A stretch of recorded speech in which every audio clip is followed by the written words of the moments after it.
So I think I finally figured out the biggest life hack ever. If you've found this video, then this message must be for you. We're all connected, and the energy that I'm in right now is attracting you to me right now. But it's been big on my mind and on my heart that giving is receiving. The same exact frequency, energy of giving is the same exact energy, frequency of receiving. It's like everything in your life is these paradoxes, these seemingly opposite things. And we're trying to reach this place of non-duality or peace or reconciliation of these opposing forces, the yin and the yang. They're actually the same thing. If you ever thought about how hot and cold aren't really two different things, it's just, I guess, a measurement of warmth, and they're just two different polarities. But once you come to the middle of warmth, not hot, not cold, they're the same thing. So when you give, you're saying to the universe, I want to give. And whatever you say to the universe, it says back to you like an echo, like a reflection. Wayne Dyer said one time that he would say to the universe, how shall I serve thee? So it would say back to him, how shall I serve thee? Basically, whatever you proclaim, that is reflected back to you. So when I have the spirit of giving, the spirit of kindness, generosity, I am proclaiming to the universe that I am abundant. I am detaching from money or time or items or material things, because I am, like, if someone asks me for money, someone who needs it, and instead, if my first instinct, my first urge is to give them some money I have in my wallet, and then all this other stuff comes in my mind, like, oh, but you should save that. If you save, you'll have more money. Logically, that makes sense. If you give, then you'll have less. And that doesn't make sense how giving would bring you more, because you're literally subtracting money, so it should be less. But that's the, like, hilarious riddle that the universe plays that you have to figure out. Is giving is receiving. Like, Neville Goddard talks a lot about how if you're claiming you're abundant, like, what you believe is what creates your reality.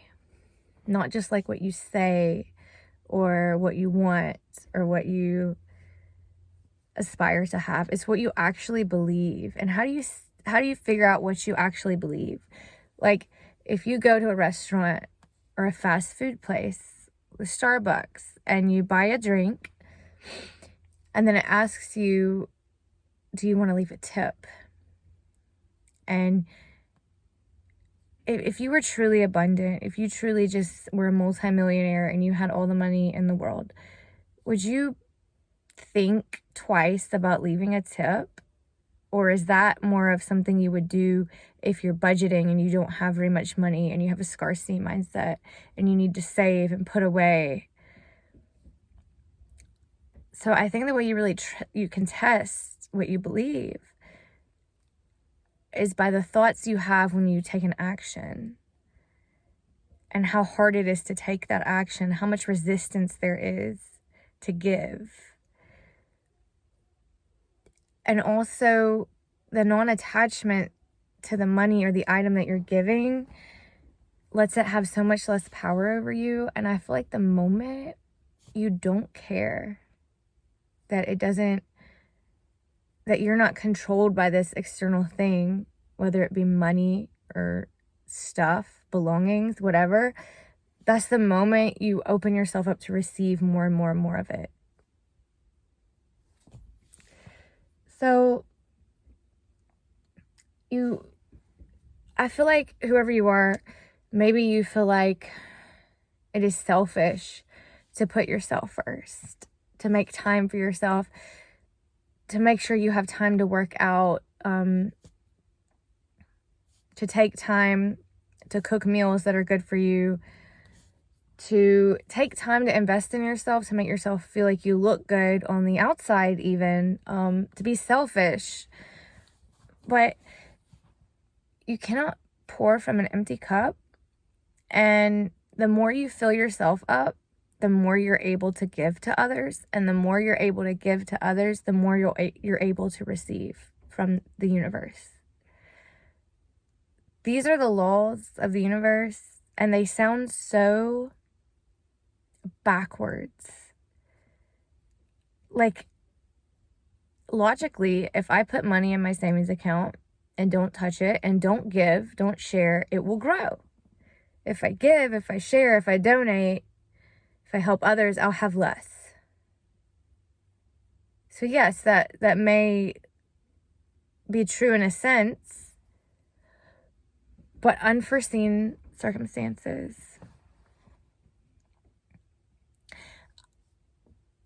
I believe there's something greater controlling everything that's going on, and it knows your thoughts, it knows your actions, it knows your motives, it knows your intentions, it knows your beliefs, and it's always going to reflect that back to you.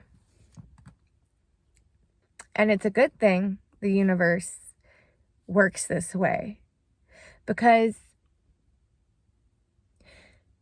like, no one can hurt you unless you let them hurt you by believing they have the power to do so. So if you have bad intentions and you're trying to hurt someone and you're being negative and hateful and spiteful and revengeful, you only can hurt yourself. What you give is what you receive. If you're giving hate, you're giving, wishing bad and harm on others, it can only come back on you. It's just an illusion that it can have an effect on someone else, because it only has an effect on someone else if they believe that it does. I have reached a point, and I feel like you are reaching that point as well. Maybe you already have. Maybe you relate to what I'm saying, that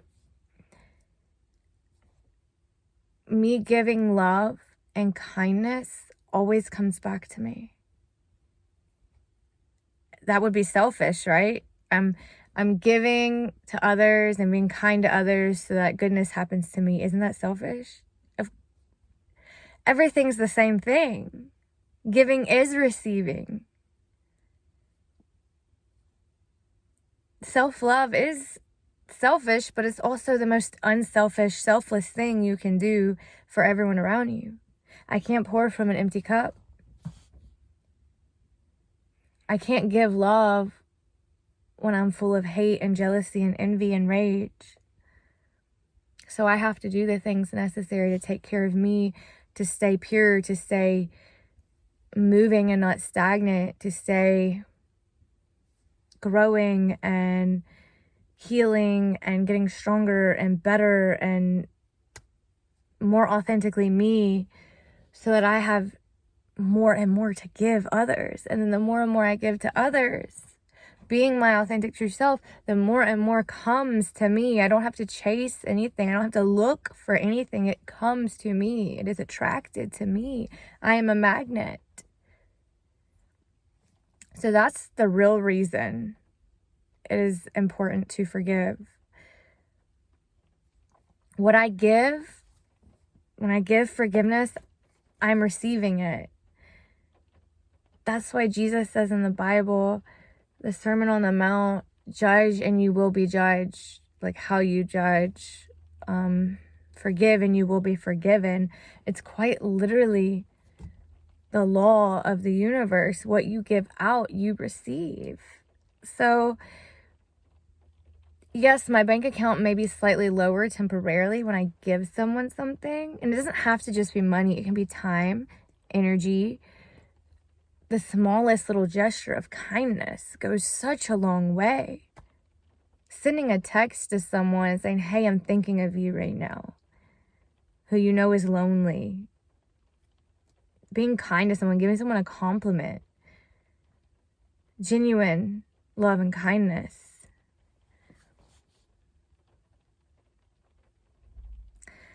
It's just really amazing. But yeah, it'll come back to you.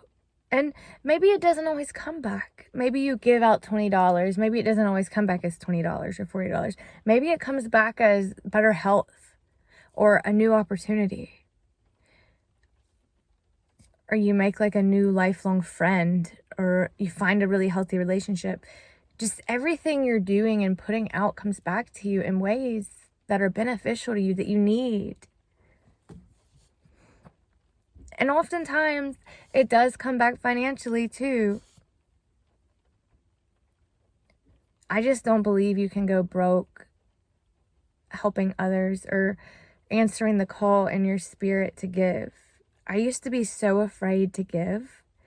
I would get all these little impulses and urges from God, the Holy Spirit, universe, higher self, whatever you want to call it, to tell me to do something. And at first I was going to do it, and then I would pause and I would get scared. And I'd be like, am I just crazy?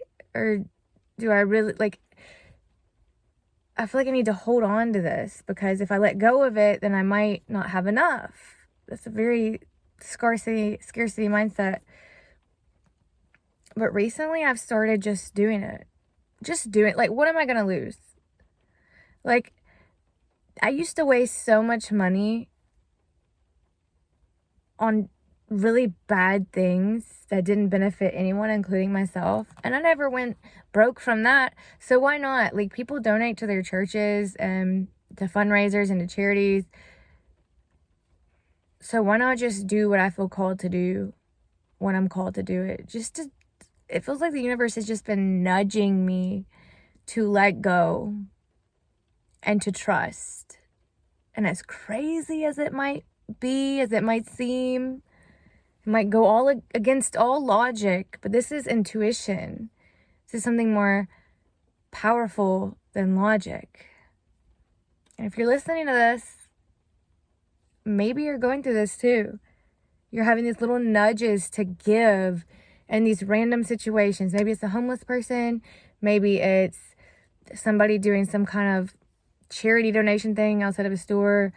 Maybe it's someone asking for a hand. You have to give some of your time.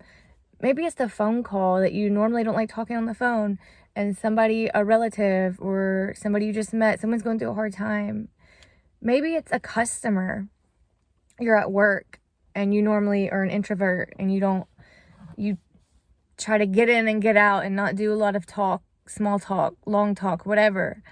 And you give some of your time to someone to really listen and connect to them beyond the customer employee relationship, and you actually connect with them like on a human level.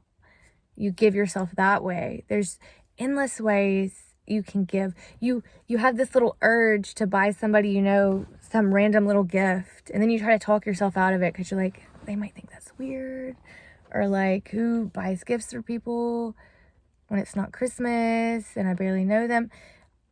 I'm telling you, if you start listening to this little calling thing that happens and you don't talk yourself out of it, just see what starts to happen. I'm telling you, giving truly is the same as receiving.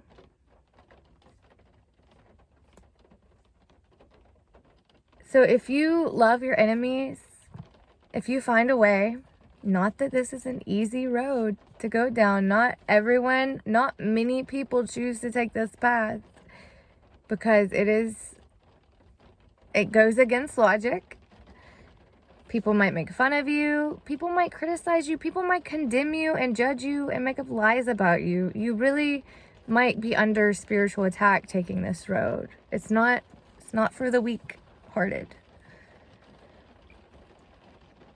But I don't think you're a weak-hearted person. I don't think you're the average person. I think you are stepping into your power.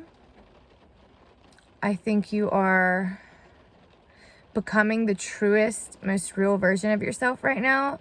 And you're starting to realize you're not here to play it small. You're not here to make sense to everyone. You're not here to be everyone's friend. You can be friendly and loving and kind to everyone, but not everyone you meet is going to be on the same page as you. And that is okay. That is perfectly okay. The right people who are meant for you are going to find you. I promise you. They're going to find you exactly when they're supposed to, exactly when you need them, right place, right time. You just got to let this other stuff go. Let go of that pause that tries to talk you out of listening to your intuition. Once you start listening to that intuition and you start doing these little things like leaving a tip and not thinking, oh my God, like leave a tip and say, I'm abundant. Like that doesn't hurt me. Everything I give comes back to me. And say it with confidence and relax. That pause that tries to talk you out of stuff is usually like your nervous system kind of getting all riled up and you feel kind of uncomfortable. And it's gonna feel uncomfortable at first to do things you've never done. You're becoming the new you, and that feels different than the old you. And there's supposed to be this little period of doubt, unsureness, hesitation. That's normal. And I'm telling you, do it anyway. Learn how giving is receiving. And that if you don't want to receive something negative, like a thought you have towards someone, like watch what you say and think and do. If you don't want that coming back on you, don't say it. Don't think it. If you think it on accident, revoke it, rebuke it. Like say, I take that back. That's not, I'm love. I am kindness. I am patience. I have nothing but love to give. So, giving is receiving. If this resonates, let me know. I feel like I'm talking to some very specific people right now who are on the same part of their journey right now with me. And I hope to keep attracting you in. I know I will. I know you're out there. I know you'll find me when you're meant to find me, and I'll find you when I'm meant to find you. Sorry, my phone ran out of memory. So that's all I wanted to say. I hope all of y'all have a beautiful day, and I hope you got something from this. I know I'm finding my people, my soul tribe, and I hope you all have a beautiful, wonderful day. Keeping kind, keeping loving, keeping generous, keeping grateful. That's all. Have a great day.